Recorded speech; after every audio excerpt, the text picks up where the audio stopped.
For my 90th birthday, my father sent me an Apple iPad Classic. It was cool and really handy. I had something to entertain me on my long bus rides to school. It said something about being able to play 20,000 songs or so. The problem was, all the songs I ever listened to were stored in CDs, LPs, and cassette tapes. Good thing, the box came in with an iTunes installer. I popped it into my PC.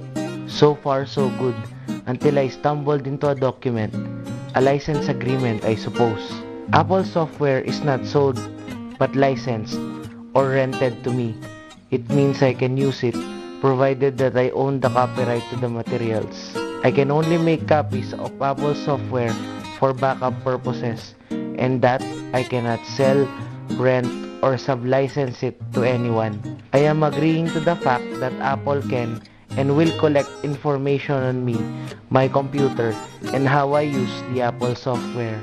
This agreement with Apple is valid until terminated.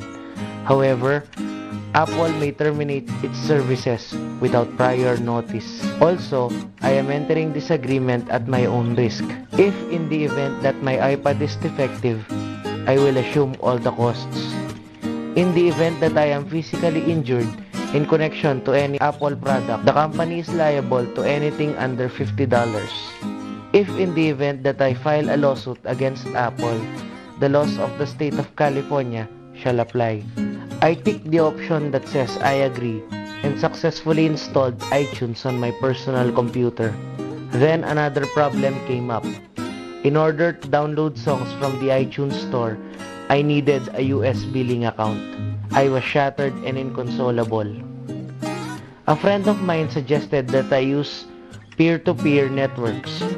So I googled up the words and came up with the following. P2P networks are the next logical step of networking. There are no notions of servers and clients because every member of the network is both a server and a client at the same time.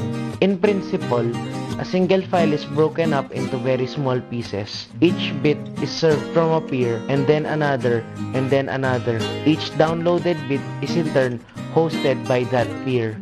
This system of hosting and sharing is known as peer-to-peer sharing. I also learned that the debate on this issue is a global phenomenon. This technology is now being used to share both illegal and copyrighted materials. I could care less for the big company. After all I wanted was to listen anything on my iPad. I said okay, I'll try this peer-to-peer sharing. I installed LimeWire and proceeded to download MP3 files. It was pretty easy. There really wasn't much to it. I finished up Skid Row's I Remember You. Then something popped up. It said that the file was copyrighted and I needed to fill in forms and update licenses. I got too confused and quit the application altogether. I was bored and depressed, inconsolable, and still had no songs on my iPad Classic.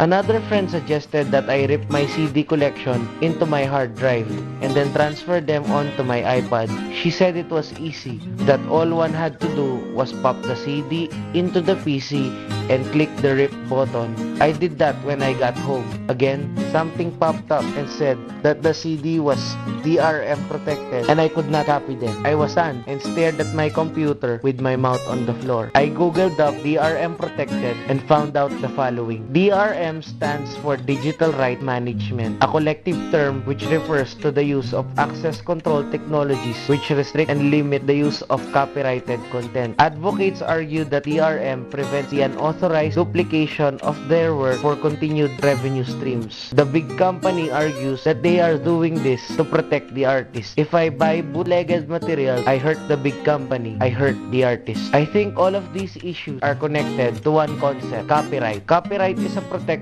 that covers published and unpublished literary, scientific, and artistic works, whatever the form of expression, provided that such works are fixed in a tangible or material form. This means that if you can hear it, see it, and or touch it, it may be protected. If it is an essay, if it is a play, if it is a song, or if it is a funky original dance move, if it is a photograph, an HTML coding, or a computer graphic that can be set on paper, recorded on tape, or saved to a hard drive, it may be protected. Copyright laws grant the creator the exclusive right to reproduce, prepare derivative works, distribute, perform, or display the work publicly. Exclusive here means only the creator of such work and not anybody else who has access to it and decides to grab it.